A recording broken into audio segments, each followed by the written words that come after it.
What's up, everybody? Brett here. We're back playing some more Total War Warhammer 2, the multiplayer community. Today, it's going to be a 2v2.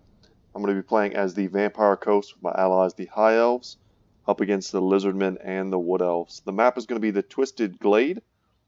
Let's go ahead and jump on in. I tried to do something a little bit different today, and yeah, well, let's check and see if it pays off. So Queen Bess, as you can tell from the unit cards, is going to be making her presence known on the battlefield. I've got a mortar, 2 carronades, pretty cheap zombie front line, a little bit of anti-large there, which I think is always necessary, especially if you're going up against the Lizardmen. You need to kind of expect it.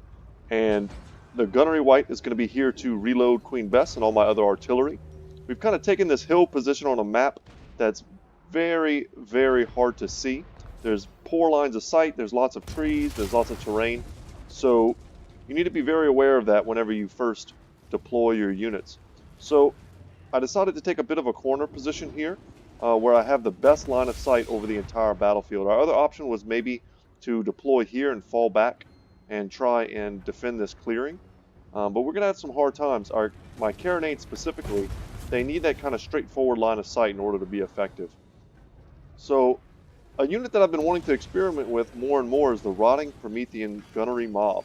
So aside from just being big bullies in the front line as just, large, heavily armored monsters, they cause fear, which is mostly not relevant against the Lizardmen, but could be relevant against the Wood Elves. But they do shoot from the backs of these giant crabs, and they can fire while moving. But they're going to be really good mixed in with the front line. Not even just my units, but mixed in really well with a High Elf front line. So you take cheap spearmen, and, I kind of plug the gaps with my Rotting Prometheans, and next thing you know, we have a really stalwart front line that's very hard to break. That's going to be, defending this backline pressure that we're applying to our opponents. So the mortars and Queen Bess are raining down on the Saurus warriors. Pretty good high-value targets for them to be hitting. My carronades at the moment are now switching over to the Bastiladons, who, with their flaming and magical damage, are going to be ideal targets to take down because they're pretty scary units in general. So we see here they have a Saurus Oldblood who's thinking about going in, but also is now thinking better of it. Cylostra Direfin on the Rotting Leviathan is no joke. If you've never seen this unit model before, take a look at it. It's a giant crab inside of, ship wreckage, and then Cylostra is on top giving her performance. But with her, I like to take Kiss of the Deep. It's the passive. Anytime we cast a spell, it's going to trigger. I ended up taking, not that many spells this battle. Actually, I don't know if I took more than Denizens of the Deep. So you only get 2 uses of that, which means you only proc 2 Kisses of the Deep. So in retrospect, that's something I would not take in the future. It just doesn't trigger enough to justify the gold cost. Now, if I had taken a bunch of really cheap spells, then I could potentially get a lot of value from this. But that was a bit of a mistake. I realized it as I got into the game. But 150 armor on Cylostra, and one of her special abilities is the Song of Enthrallment, which most importantly lowers melee attack around her, so that whenever she gets into a large blob fight, she's very, very tanky, even more so than she already is. Ghosts of the Past to summon her special Damned Knights Errant, who are ethereal and cause terror, as well as the ability to summon the Denizens of the Deep. So even more Rotting Prometheans for our front lines. So that's pretty much it for me. I'm going to be cycling all my buffs on my Gunnery White, constantly giving Queen Bess extra accuracy, extra reload skill, and then lots and lots of ammunition. My High Elf player, a great play here. Get up in the forest. That's a pretty defensive place to be when you're rocking mostly infantry. You're not going to suffer any kind of penalties. And act as a bit of a shield wall for me and allow my artillery to make its, effect on the battlefield felt. Now, the Wood Elf player, unfortunately for them, decided to deploy very far away from the combat zone. And I think the Lizardman player, perhaps being a bit newer to, the kind of 2v2 format, felt the need to engage. And engaging without your ally in these types of formats can be very rough. Fire of a Convocation coming down here from, I think that's Teclis is on the field right now. No, we just have a standard Prince, but a High Mage, that's pretty unusual that you take a High Mage, but you also take the Fiery Convocation, Arcane Unforging for direct damage. Actually took like every single ability, and the Book of Hoeth to give power recharge rate, but that's pretty unusual. Perhaps not even intentional. Could probably cut this high mage's cost down by 400 gold just by cutting 3 or 4 of those abilities, if not more. You could probably afford another group of spearmen on just the abilities that she has. Also, you could probably cut several of the abilities from this prince here. You usually don't need all of these. The Blade of Belcord Corhadris? Yeah, let's go with that. That's a pretty good one if you find yourself in a dueling situation, as well as the Bane Shield. Kind of the same thing if he finds himself getting sniped. He can kind of protect himself from that. But I mean, you usually don't need all of that, plus Deadly Onslaught, plus Foe Seeker. I'm seeing, maybe 700 gold worth of not really wasted picks, but things that could have went into other facets of this army. Sisters of Avalorn for some solid DPS. I like that choice a lot. They're going to be good versus pretty much everything. Some White Lions of Crace on the flanks here to kind of protect himself. And one of the things I don't like, I would say, about my allies' formation is that it's very tightly packed. And any winds of magic from the Skink Priest with the Lore of Heavens could end up doing a ton of damage. I see here he has Chain Lightning, and I think that's what he's going for right now. So let's see how that goes. If it goes the right way, it could be absolutely devastating. And it's going to destroy one of these groups of spearmen. That's incredible. And kind of unfortunately for him, it's going forward into what looks like his own lines. Had it strafed a little bit to the left or to the right, I mean, it would have destroyed 2 groups of spearmen. But it looks like it may clip these Saurus warriors, perhaps not. But the Saurus warriors are actually getting rampaged and being forced to attack these spearmen and white lion units. So that's not really where they want to be. And the Wood Elf player is almost in position to start helping his ally, but still not quite. The Skink cohort with javelins are going to be, just throwing in their poisonous darts, trying to aid that frontline fight. Ancient Stegodon being held in deep reserve, not a bad choice, because with my Carronades, you'll see here I was able to focus down one of these Bastillodons. And I'm going to be looking probably to switch that up to the next one. And one of the mistakes that I see a lot of players make whenever they have 2 different styles of play, like I really want to protect my gun lines, right? But I also don't want to leave my High Elf ally hanging. So I'm going to send the more mobile parts of my army that I know I can use to reinforce. And I'm going to push up my front line. And as needed, I'm going to start sending in elements of my army to begin to reinforce here. So the Wood Elf player is coming out of the woodwork, and Dryads are going to be sent in. Very good against High Elf Spearmen. Let's see what this is. Probably another Fiery Convocation. That's going to be brutal because the Wood Elf player decided to line all of his Way Watchers and Deepwood Scouts up. It did a good bit of damage. I mean, it's a pretty hard spell to make work. There are certainly much easier Winds of Death style spells. I'm going to be getting some Rotting Prometheans here summoned, and they're going to be blocking up these Dryads. The key idea for me right now, protect the Sisters of Avalorn. They're the highest DPS thing on this game, aside maybe from Queen Bess, and we really need to protect them so that they can continue to fire. And as needed, like I said, I'm bringing in these Rotting Promethean gunnery mobs, and they're going to do an excellent job of beating down the Dryads. I mean, they're no problem there. They're not going to take any damage at all, almost certainly. And we want to get Cylostra into the front lines too. She's a pretty powerful force. I was a little hesitant about bringing her in initially.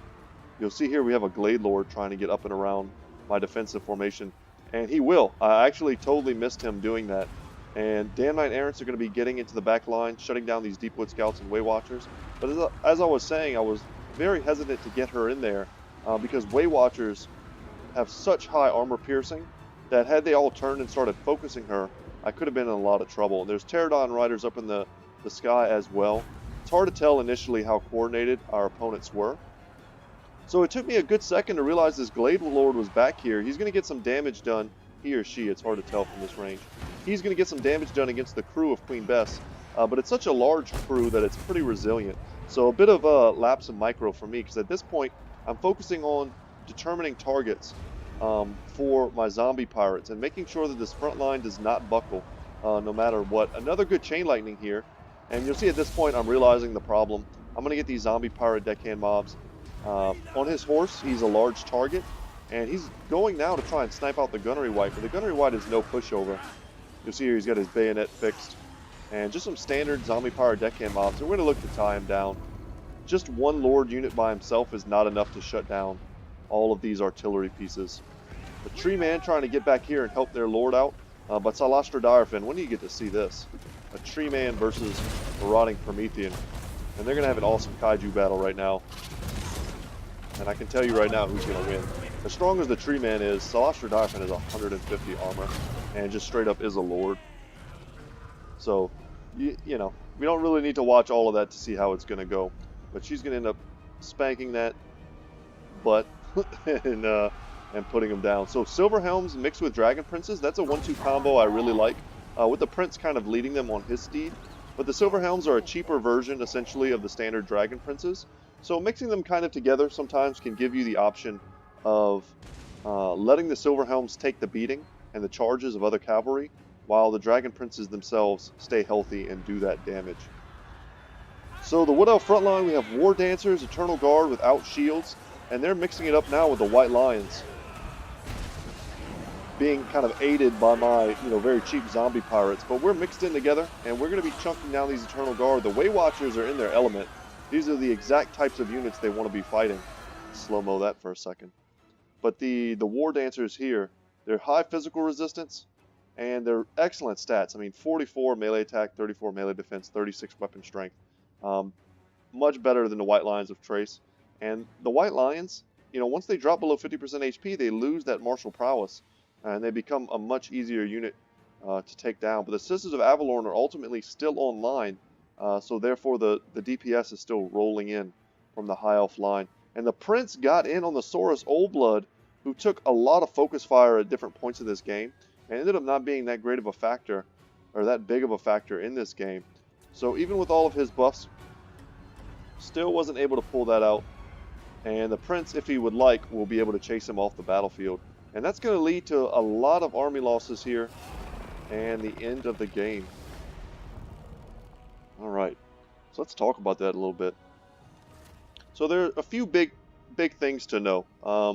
And what I'm about to say, guys, this is not criticism of my opponents here, or my allies, or anything like that. It's just things you have to know fundamentally to be good at 2v2s or 3v3s, and sometimes even 1v1s. So one of the first things I noticed, right, one of my first observations this game that let me kind of know, not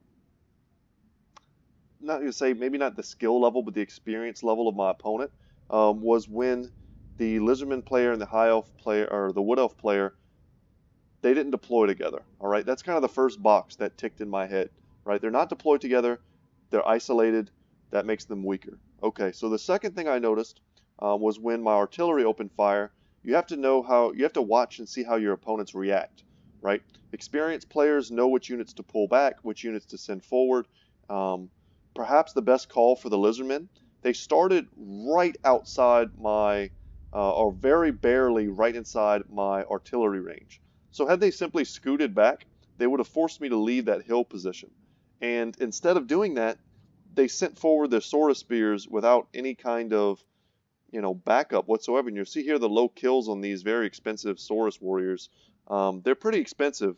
I want to say like 800 gold a piece for these guys. So for them to get 3, 4, and 2 kills respectively is pretty painful. So when I saw him moving his front line forward without any reinforcements, I realized he was going to have a hard time breaking through my High Elf allies' spearman wall. And then another kind of thing that tipped me off was that his Bastiladons were taking poor targets. So you'll notice in the very opening stages of the game, I had one of these zombie pirates just kind of stationed far out front, and it was the one on the corner, and the Bastiladons were shooting into them. And I was kind of worried. I was like, man, if they just scoot up just a little bit more, they could focus fire and concentrate on one carronade at a time and potentially take them out. And then at that point, I'd have no means of counter-sniping them. So noticing that he was simply using his very expensive and very powerful and tactical unit, the Bastiladon with the solar engine, to shoot at the weakest, most non-threatening thing on the battlefield, kind of gave me a hint that perhaps he was going to be struggling against, the amount of damage I was going to be able to do with my artillery. So you see here, not a lot of kills on this.